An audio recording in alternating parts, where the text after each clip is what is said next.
अरे बघ काय या बारीक आहे यार. या पावसाचं काय वैशिष्ट्य आहे त्याच्यावर नाही. एन्जॉय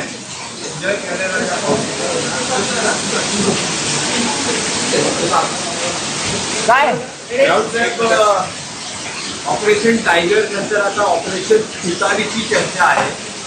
राष्ट्रवादी काँग्रेस शरद पवार पक्षाचे खासदार अमोल कोल्हे, डॉक्टर अमोल कोल्हे यांनी असं म्हटलंय की समजा जर महायुतीकडून ऑफर आली तर विचार करू.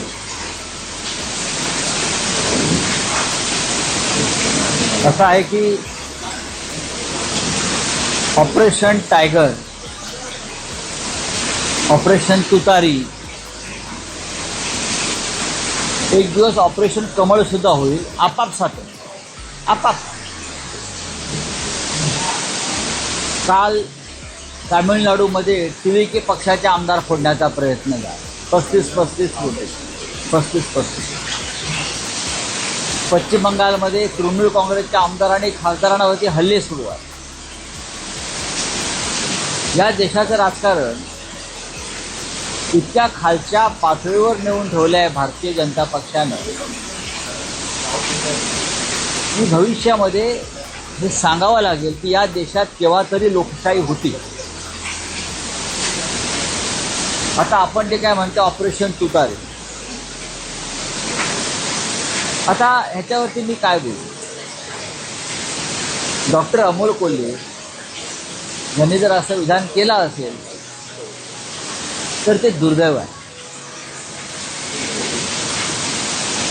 मी त्यांना ओळखतो. ते छत्रपती संभाजीराजांची भूमिका करतात.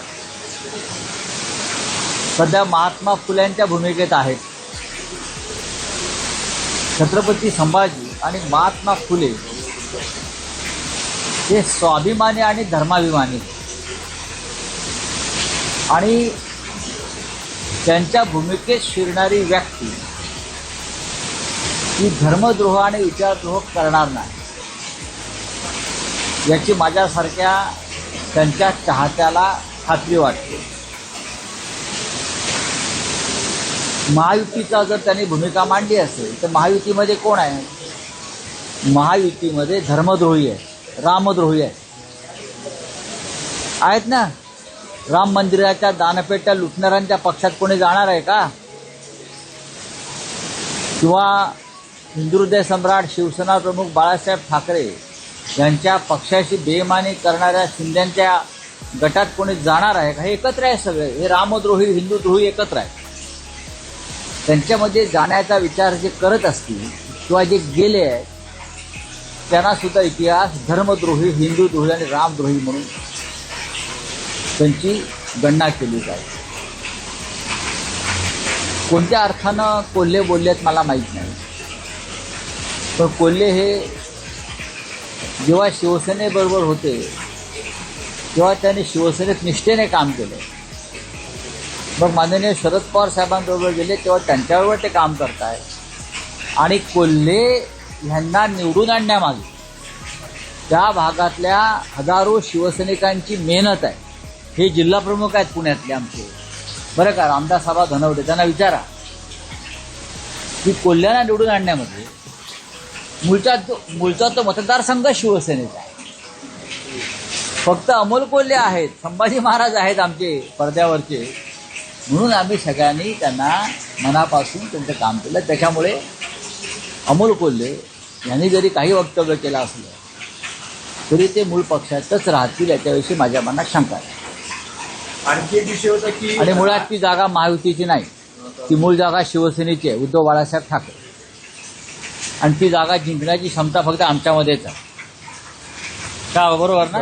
हां, आमचा साधा शिवसैनिक सुद्धा ती जागा जिंकू शकेल असा तो मतदारसंघ आहे. आणखी एक विषय होता.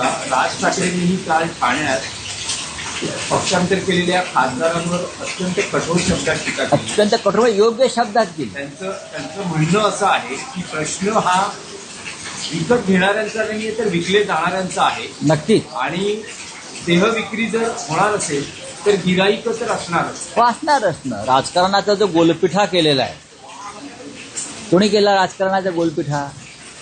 महाराष्ट्राच्या राजकारणाला प्रतिष्ठा होती, महाराष्ट्राच्या राजकारणाला एक विचार प्रवाह होता, विविध विचारांचे लोक होते, पण महाराष्ट्रासाठी ते एका प्रवाहात सामील होत होते. मग यशवंतराव चव्हाण असतील, यशवंतराव मोहिते असतील, बाळासाहेब देसाई असतील, वसंतराव नाईक असतील, वसंतदादा पाटील असतील, आणि दुसऱ्या बाजूला एन डी पाटील असतील, हिंदुहृदय सम्राट बाळासाहेब ठाकरे असतील, मधु दंडवते असतील, मधु लिमया असतील, जॉर्ज फर्नांडिस असतील, सगळ्या विचारांचे लोक एकत्र यायचे आणि राज्य आणि देशाचा विचार करायचा. आज तसं आहे का? आज फक्त जी वकवक सुटलेली आहे सत्ताधाऱ्यांना पक्ष फोडण्याची, ऑपरेशन करण्याची, एक दिवस यांचं ऑपरेशन कधी होईल त्यांनाच कळणार नाही. आता मी जर काय अगदी परखड बोललो तर म्हणा संजय राऊत शिवी देतो, पण ज्या भाषेत जी भाषा एखाद्याला कळते त्या भाषेत बोलणं गरजेचं असतं. यांचा DNA एकदा टेस्ट करावा लागेल या सगळ्यांचा, की खरोखर यांच्या अंगामध्ये महाराष्ट्राचं रक्त आहे की नाही, का भेसळ आहे. ऑपरेशन तुतारी करताय, मग ऑपरेशन आमचं पक्षाचं टायगर बिगर हे नावं देऊ नका ऑपरेशनला. हे लांडगे आहेत, हे कोल्हे आहेत, आणि बेसावध ठेवून तुम्ही अशा प्रकारची कामं करताय सत्तेचा वापर करून. यात कुठलं शौर्य आहे? राज ठाकरे जे बोललेलं आहे ते अत्यंत योग्य आहे. दोन्ही बाजूने आहे ते. नाही, पण माल विकायला तयार आहे ना, माल विक्रीसाठी आधी तयार केला जातो. सचिन अहिरांचं काय झालं? सचिन अहिरांचं काय झालं? इकडले जे आमचे खासदार आहेत त्यांना फोडल्याचं बक्षीस म्हणून त्यांना उपसभापती केलं. पक्षात राहून त्यांनी कसं केलं की ते शिवसेनेमध्ये आहेत, पण काम कोणाचं करत होते? शिंदे गटाचे, भाजपचे, फडणवीसांचे. इकडले जे खासदार आहेत जे कुठले शेवटचे असते ना, त्याच्यामध्ये फार मोठी कामगिरी ही सचिन अहिराने बजावली. नाही, पण राऊत साहेब, त्यात भाजप आमदारांचं असं म्हणणं आहे की राज ठाकरेंच्या या विधानावर त्यांच्यावर हक्कभंग काही हरकत नाही, पण आम्ही आणणार नाही. आणा ना. कारण त्यांचं असं म्हणणं होतं की एकेकाळी आम्ही राज ठाकरेंबरोबर काम केलं. उद्धव ठाकरेंना जे आमदार, खासदार, नगरसेवक सोडून जाते, स्वतः राज ठाकरेही उद्धव ठाकरेंना सोडून गेले होते. तर ह्या सगळ्या गोष्टी हा विषय हा विषय इथे चर्चेचा नाही आहे.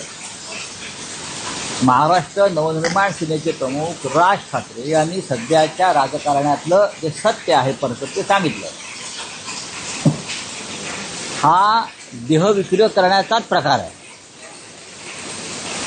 जो पेजेला देईल त्याच्या शेजेला जाईल. पेजेला देईल त्याच्या शेजेला जाणाऱ्यांची अवलाद राजकारणात निर्माण झालेली आहे दुर्दैवाने. पण उद्या हेच भाजपचे किंवा शिंदे गटाचे लोक त्याच पद्धतीनं दुसऱ्यांच्या शेजेवर जायला कमी करणार नाहीत. आम्ही तुम्हाला मुलांसारखं सांभाळलं, आमदार खासदारांना पद प्रतिष्ठा दिली, सन्मान दिला, आणि त्यांनी डोळा मारला, तुम्ही तिकडे गेले. लफडं जरी नीट करा ना, लफड्यालाही प्रतिष्ठा असते राजकारणामध्ये. नीट लफडं करा. बोला. आणखी एक विषय होता की सचिन अहिर यांची उपसभापतीपदी बिनविरोध निवड झाली आहे. काल शिवसेना उद्धव बाळासाहेब ठाकरे पक्षानं उमेदवारी अर्ज भरलेला मागे घेतला, त्यामुळे ते बिनविरोध निवडून आले. पण त्यांचं असं म्हणणं आहे की मी शिंदे शिवसेनेत जाताना उद्धव ठाकरे यांना मेसेज केला होता, मला माहिती, आणि त्याला त्यांनी रिप्लायही केला, असं सचिन अहिर यांचं. माझ्याकडे माहिती नाही त्याविषयी. का उद्धव ठाकरे म्हणाले जा म्हणून? उत्तर काय ते सांगा ना.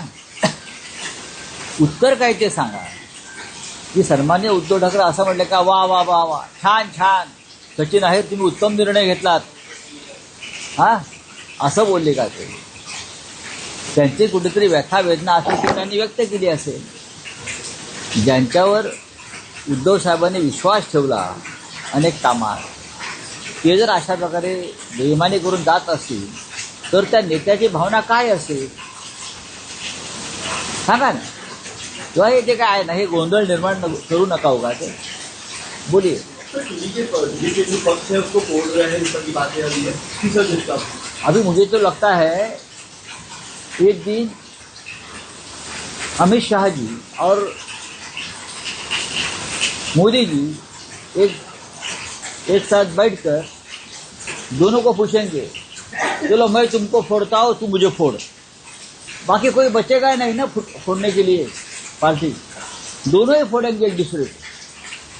बीजेपी फोड़ देंगे, इतनी नशा है पार्टी फोड़ने के लोगों में, कुछ बचा ही नहीं तो अपनी पार्टी फोड़ देंगे ये लोग। 35 करोड़ का खेल वहां हो गया। तमिलनाडु में 15 विधायक टीवी के पार्टी के तोड़ने की कोशिश की सरकार गिराने के लिए। ये लोगों को चैन नहीं है, ये लोगों को नींद नहीं आती। अगर किसी को नहीं तोड़ा एक दिन तो उनको नींद नहीं आती। क्या कर सकते हैं? देश का लोकतंत्र इतने स्तर तक नीचे गिरा है। कभी आने वाले पीढ़ी को बताना होगा कि इस देश में कभी लोकतंत्र था। विपक्ष इसमें कुछ कर नहीं रहा है, कुछ क्या नहीं करना? विपक्ष क्या करेगा? विपक्ष क्या करेगा?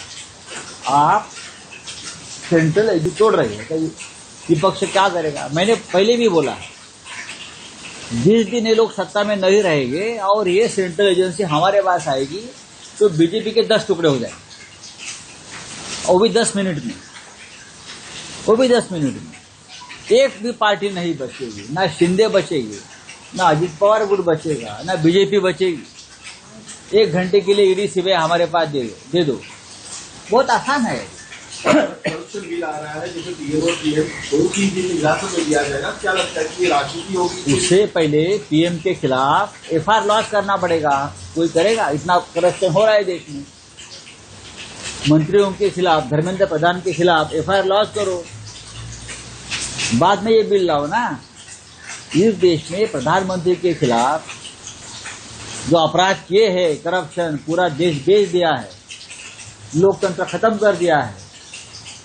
प्रधानमंत्री के खिलाफ कोई अपराध या मुकदमा कोई दायर करेगा तो ही ये बिल का फायदा है, नहीं तो क्या फायदा? नहीं तो अपोजिशन को अंदर डाल देंगे आप।